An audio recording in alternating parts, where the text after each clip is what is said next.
Are there a bunch of decisions that you've made over the years that when you think about them now, you're thinking to yourself, what was I thinking? Well, if so, join the club. We've all been there. And in this episode of the Change Your Minds podcast, I'm going to walk you through a number of what we call cognitive biases that are all about the decisions that we make and the judgments that we have. And so I'm going to pull back the curtain and share with you some of the most important insights that you need to know for you to make much better decisions. This one is going to be really, really helpful. Hello and welcome to another episode of the Change Minds podcast. I'm Owen Fitzpatrick, and today we're going to be talking about stupid decisions.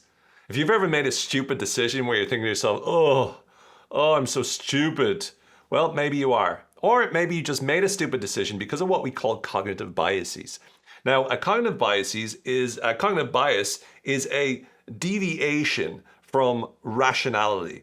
It's a habitual, automatic pattern that we have in terms of the way in which we think. It's sort of a generalization of thought, if you will. And in this particular episode, we're going to talk about a number of cognitive biases that are directly responsible for some of the mistakes that we make whenever we're trying to make decisions.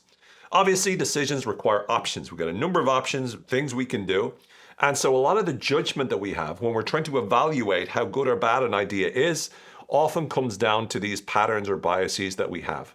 So we're going to walk through a number of them. I'm going to explain not only what they are, but hopefully in doing so, help you to make sure that you're preventing them from distorting your judgment moving forward.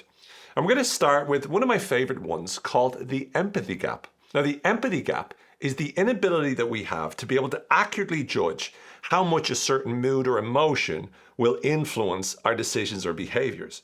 Oftentimes we think when we're in a very rational place, we think to ourselves, I'm going to make this decision and it doesn't matter how I'm feeling, I'm still going to be able to do that. Just because we're motivated or rational in the moment doesn't necessarily mean that will last.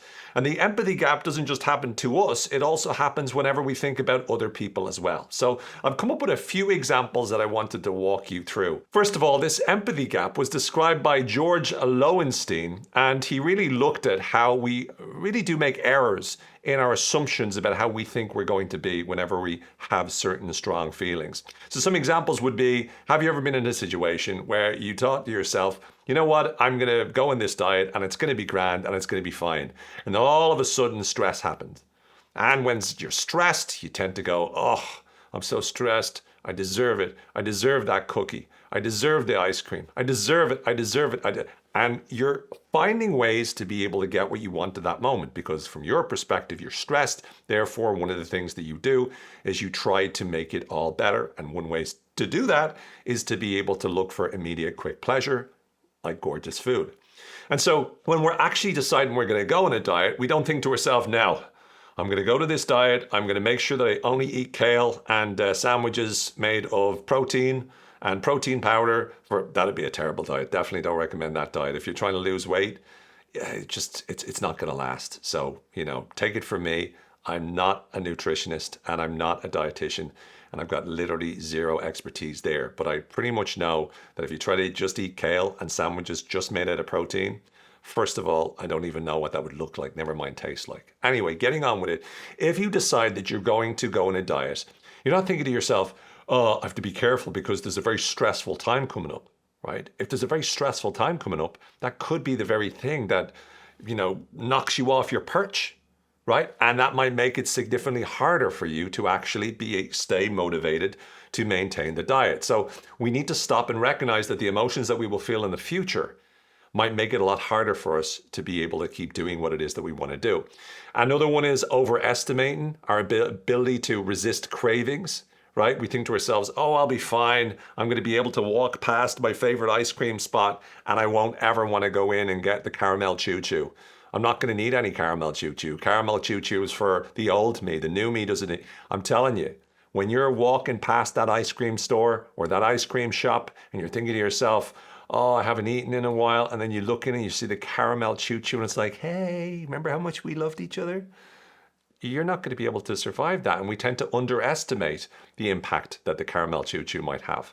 We could even call this the caramel choo-choo bias, if you want to be able to remember it.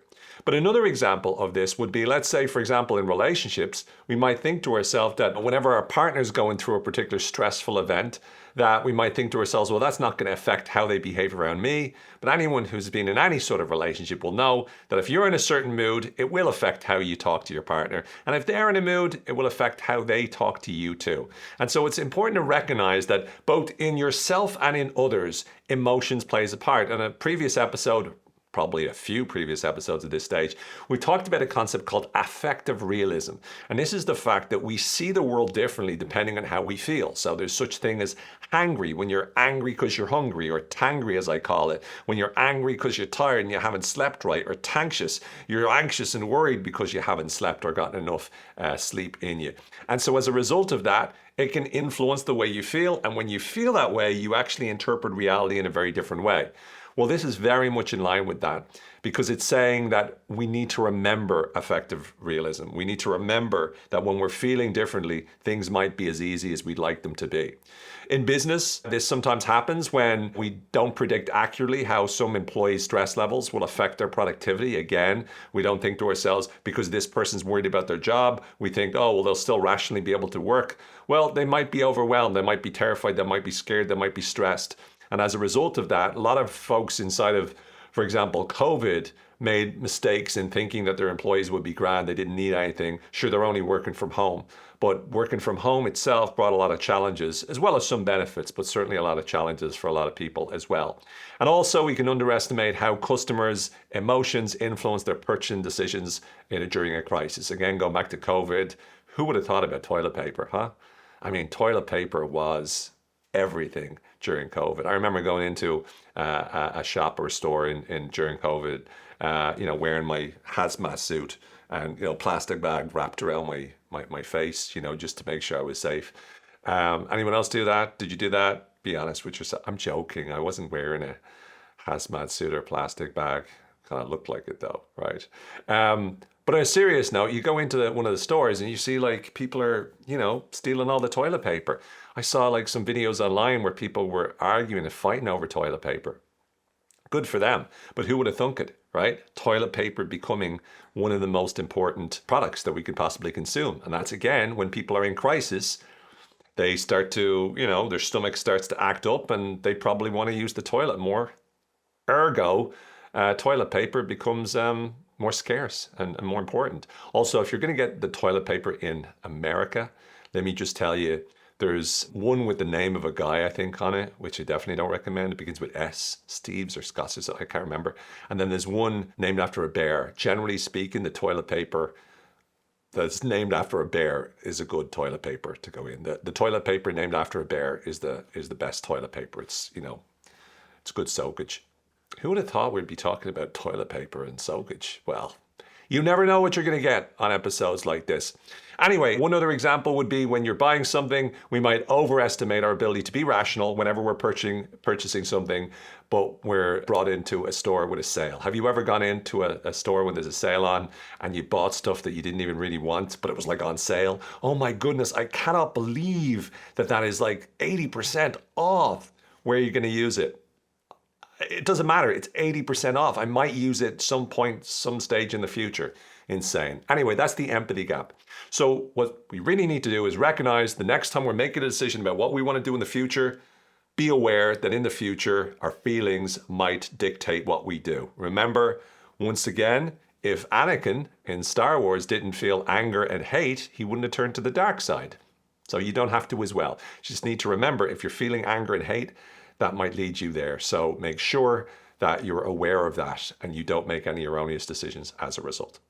The second cognitive bias we'll talk about is called the gambler's fallacy. And this is one that I'm sure many of you, if you've ever spent any time in terms of gambling or gaming, as they like to reframe it, or if you've spent any time at a casino, the gambler's fallacy is this notion that future possibilities or probabilities are influenced by past events in a random sequence. In other words, if you, for example, are playing a game where if I toss a coin, if heads come up, I win, and if tails come up, you win.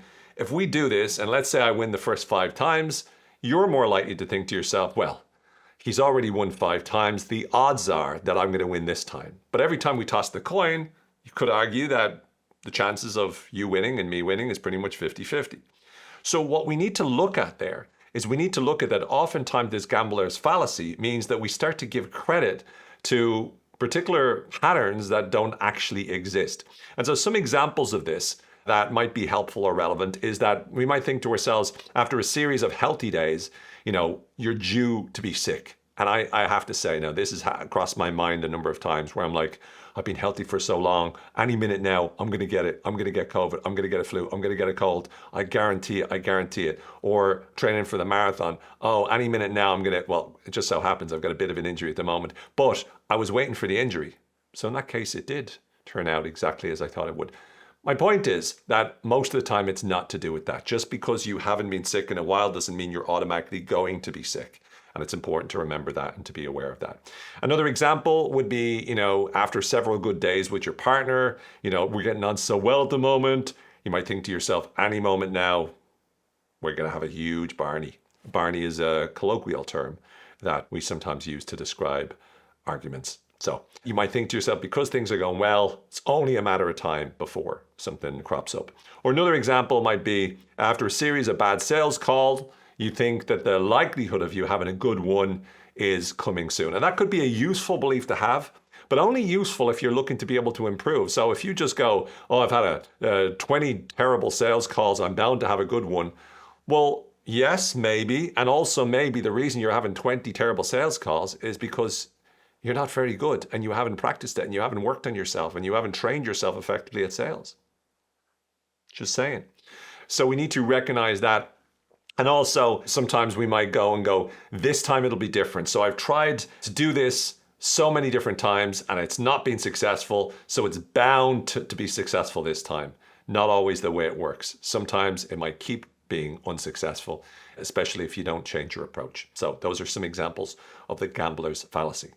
Another example of a cognitive bias that's related to this is what we call the hot hand fallacy. And again, this is a little bit like, it's almost kind of like the opposite to the, not quite, but almost kind of like the opposite to the gambler's fallacy. Because what this is if I, for example, I'm tossing a coin and I get heads 3 times in a row, I might think to myself, I got a hot hand. If you ever look in casinos when someone's playing blackjack, or they're playing roulette and they get the person to throw the ball and they have to pick the number and the color and all that sort of jazz, and they get it and they get a couple of things working out well for them, they might think to themselves, oh, I got a hot hand. So this is really a person who's experienced success with a random event has a higher chance of further success in additional attempts. We think to ourselves, because I got the result a couple of times, that makes me more likely to get the result moving forward in the future, which of course isn't necessarily true.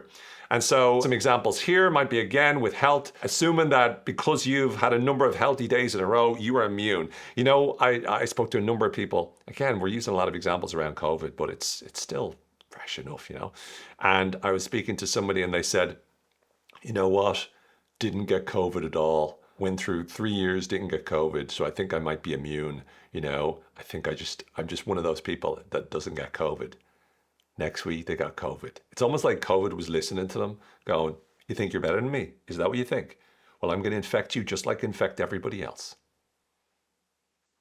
And yeah, they got COVID. And even then they were like, oh, well, it's not really COVID because it was just this.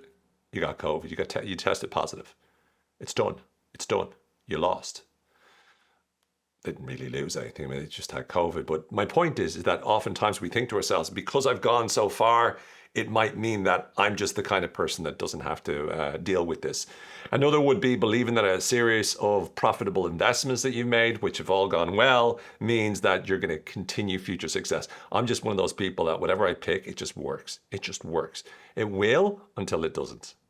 And then when it doesn't, you're like, ah. So in a way, the gambler's fallacy is, things are going really, really well, but any moment now it's going to collapse. Whereas the hot hand is things are going really, really well, they're going to go well forever. And of course, sometimes things can go wrong and sometimes things can go right. But we need to recognize the mistake that we make. Sometimes we can think to ourselves, if we've got a couple of bargains, oh, I'm brilliant at finding bargains. Or, you're driving around and you find available parking and you do that twice in one day and you go, oh, I'm like a parking god. I basically just manifest parking spaces. You don't manifest parking spaces. You got lucky twice. Good for you. But you don't manifest parking spaces. And again, if you disagree with me, maybe you're right. You're not right. Next is the IKEA Effect. And this is named, obviously, after IKEA, that tiny little store that was started up in Sweden. I jest, it's a gigantic store. It takes you forever to be able to walk around it. And there's lots of stuff you can buy in it, all DIY kind of things. But it was named after the Swedish furniture retailer IKEA, which sells products that customers can put together. And it was sort of described by Michael Norton, Daniel Machan, and Dan Ariely.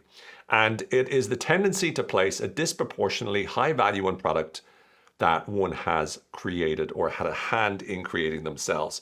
And this is something really helpful and useful for us to be able to be aware of if we are, for example, in business.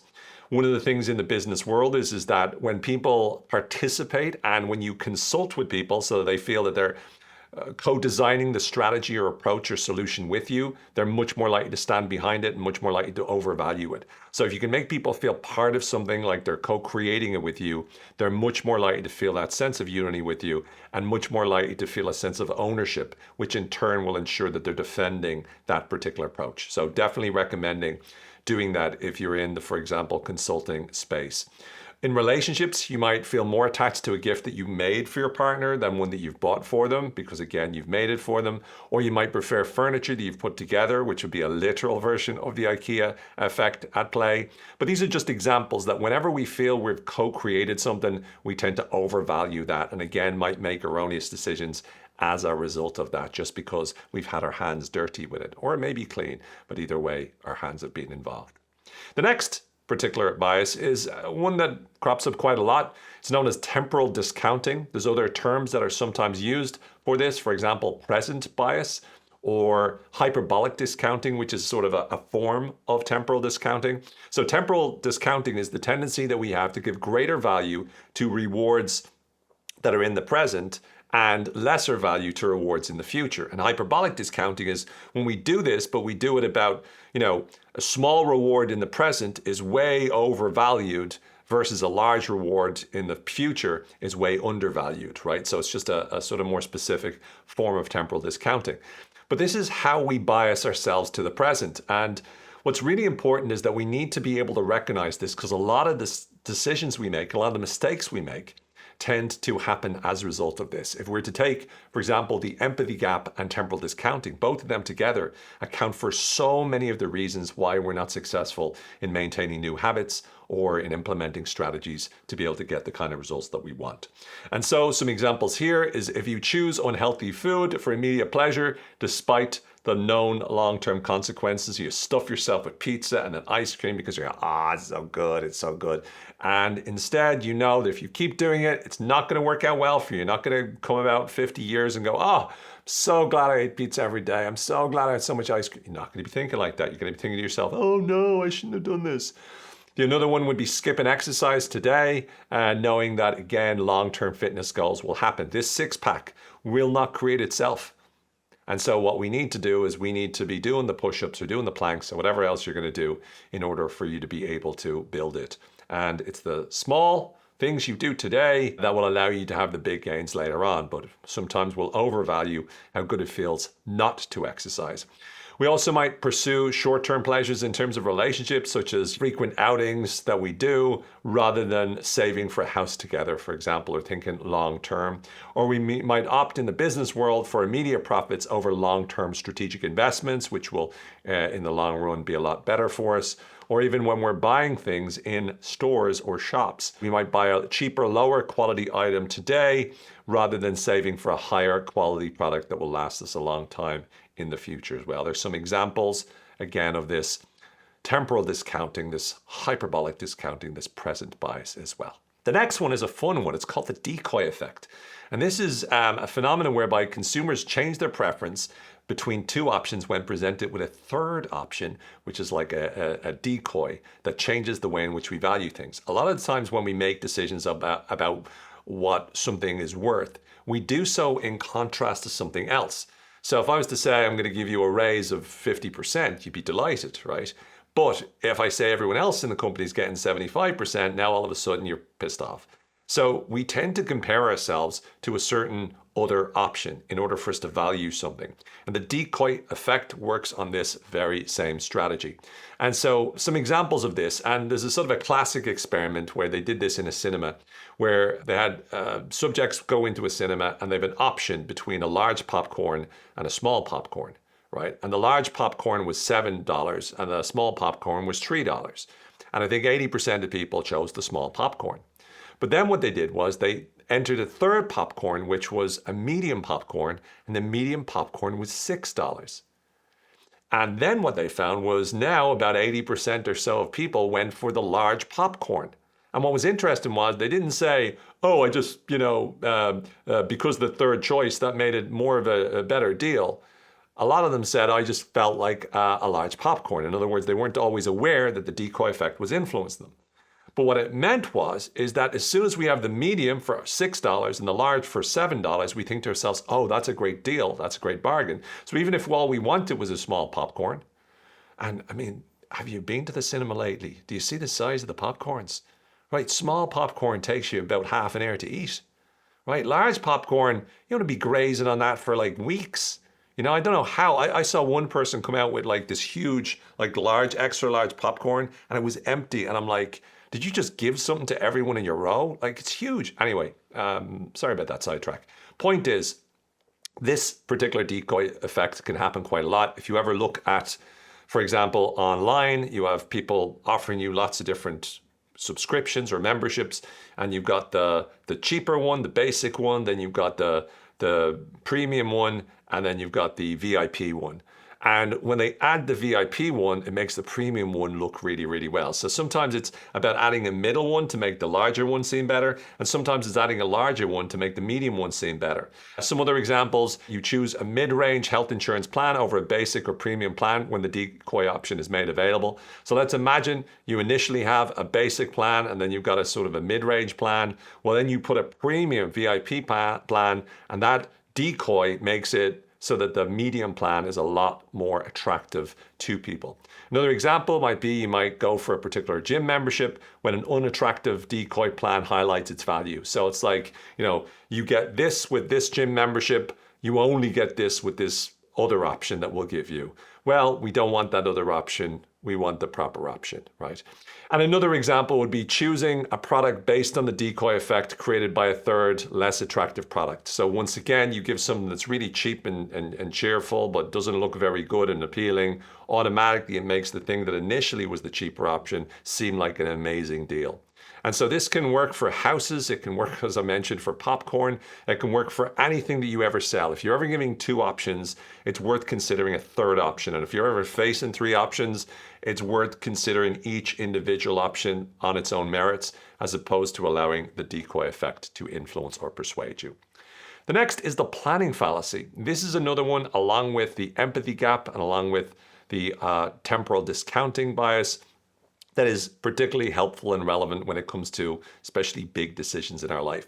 So the planning fallacy is our tendency to underestimate the time, costs, and risks of future actions while overestimating the benefits. This was first described by Danny Kahneman, and Amos Tversky, two legends in the area of behavioral economics.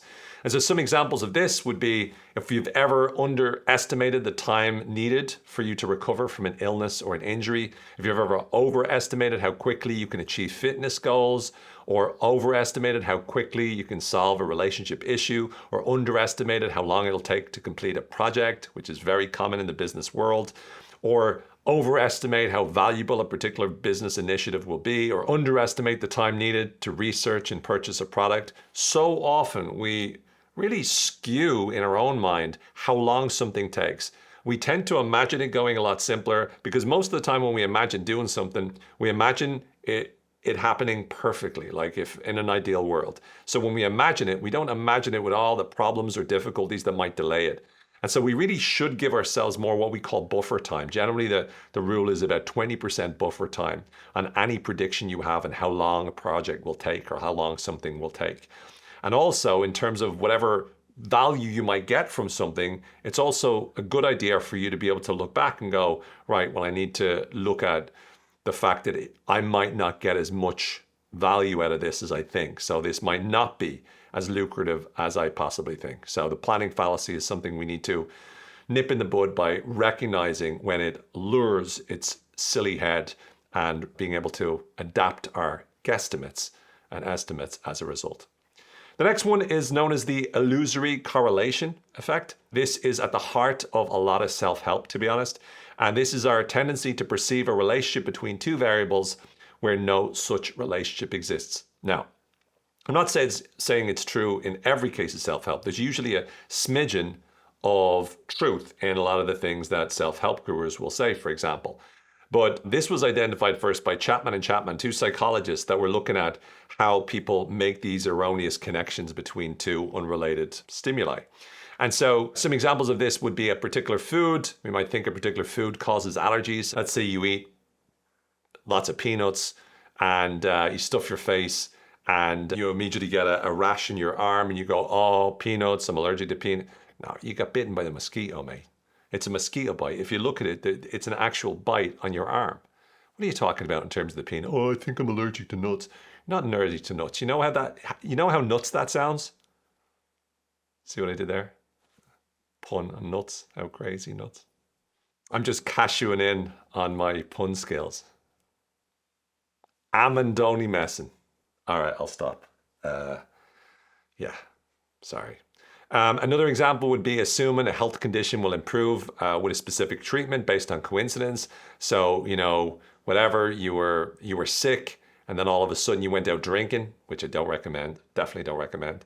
And you woke up the next day and you were feeling a lot better after the hangover, that is. And you think to yourself, oh, that's the secret. I must have killed the virus with like a vodka. You didn't kill the virus with vodka. Viruses aren't killed by vodka. I mean, maybe they are, but not in that way. So that's just unrelated. Thinking that certain behaviors predict relationship outcomes. So me and my partner, the reason why we're successful is X, and you just give some random thing. It's because every day we gaze into each other's eyes and we tell each other 3 things that we hate about food. I don't know, I'm just randomly making it up, but it could be anything, any sort of ridiculous behavior that you do that you think that's the secret to our success. It's not the secret to your success. It's not. The secret to our success is generally multifactorial. So there's multi-factors that contribute. So almost everything, I call it the law of causes and effect. We've talked about this before on one of the episodes on mental models. The law of causes and effects. It's usually a multitude of causes that are all happening that affect each other that then in turn create the effect. And not just that effect, often multiple effects as a result. But another example of this would be a marketing strategy's success is due to unrelated factors. So, you have this marketing strategy and it just so happens that, let's imagine, for example, you have come up with a new product that helps people to lose weight easily, right? And then at the exact same time as you come up with that product, some positive news story talks about this person who's famous, who's lost a lot of weight, and swears by something related to what you've done, right? So let's imagine the product you've been working on works on because of magnets, right? I don't know. And then this person who lost lots of weight that's famous says, oh, magnets are the way to go. Magnets are the way to go. And automatically you go, oh, our marketing campaign's so good. No, it's not. It's because the famous person said, this is a terrible example, but the famous person said that magnets were the way to go, right? I'm never going to use that example again. That was an awful example. What was I thinking when I came up with that example? Or thinking that a product's effectiveness is linked to its brand name without evidence. So because it comes from this brand, the product must be great. Well, we all know situations where a brand gets a little bit too cocksure of itself and starts to give products that aren't as good as the other products that it's actually known for. Therefore, that's a mistake. The next bias is called the law of small numbers. This is our erroneous belief that small samples closely resemble the population from which they're drawn. This is how we mess up whenever we use statistics ineffectively. Amos Tversky and Kahneman, again, mentioned this and popularized this term, the law of small numbers.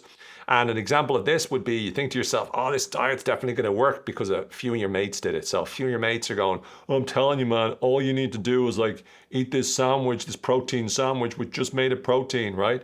And you're thinking to yourself, really? And then there's 3 or 4 of them that do it. And you're like, oh, this is it. This is the best diet in the world. I'm going to do it. And then before you know it, you're all eating the same sandwich. Doesn't mean that the sandwich is successful because you can't take a sample size of 4 people and just assume that that's going to be generalizable across large populations, okay? Another example would be believing in the universal relationship advice based on a few personal experiences. So everyone's an expert when it comes to relationships. And oftentimes people will say, you know what works, because they've done it like once or twice themselves, or someone, a couple of examples that particular approach worked in. But we tend to generalize and go, here's what women want. If you ever hear somebody say, here's what women want, they are automatically, by the very nature that they're saying that statement, out of their minds. They do not know what women want, and we don't know what men want, and we don't know what anyone wants, unless we spend some time with them and we're listening and paying attention to the individual person, because different women want different things, different men want different things, different people want different things. Therefore, the more we sort of make assumptions based on one or two examples, the more that we generalize that, the more mistakes we're going to make. And then sometimes we'll make strategic decisions based upon feedback from a small number of customers, or we'll take a small data set and we'll make decisions based on it. Or we'll even judge a product we're thinking of buying based on a few reviews. If like 5 people give a review of a product or a book, 5 stars, you don't go, oh my goodness, this must be the best book in the history of books. There's only 5 examples, right? 5. That could be their mother, their father, their sister, their brother, and their dog. I don't know how the dog would review it, but the dog would probably review it in exchange for food. 5 stars, 5 bites. So these are the different types of cognitive biases that can get in our way and prevent us from making the best decisions possible. We went through a number of things. We went to the law of small numbers. We talked about the planning fallacy. We looked at the Decoy effect. We looked at temporal discounting. We looked at the IKEA effect. We looked at hot hand fallacy, gambler's fallacy, and finally the empathy gap. And I'm hoping over the course of this episode that you learned a number of not just terms to be able to show off at parties, well, parties where they like nerds that talk psychology speak the whole time. But not only that, but also you've got tools that will allow you to make better decisions, smarter decisions more of the time, because you're recognizing, oh, I think I'm about to fall into the gambler's fallacy right now. Oh, I almost didn't remember the empathy gap. How silly of me. Oh, I'm about to make a mistake of the planning fallacy right now. I better stop that erroneous habit I have and make better decisions by planning more diligently. Anyway, hope you enjoyed this. If you did, please leave a rating, review, subscribe, tell more people, share, spread the word. Check out the other videos as one will come up as I finish now. Keep watching the episodes of the Changing Minds podcast. And please do sign up for a newsletter, owenfitzpatrick.com/newsletter. It's a weekly, you hear from me. Who wouldn't want to, well, you don't hear from me, you read from me. But who wouldn't want to read from me weekly? And there's lots of ways to stay in touch. Check me out on LinkedIn, check me out wherever. Take care for now, be well, make better decisions, and as always, may the force continue to be with you.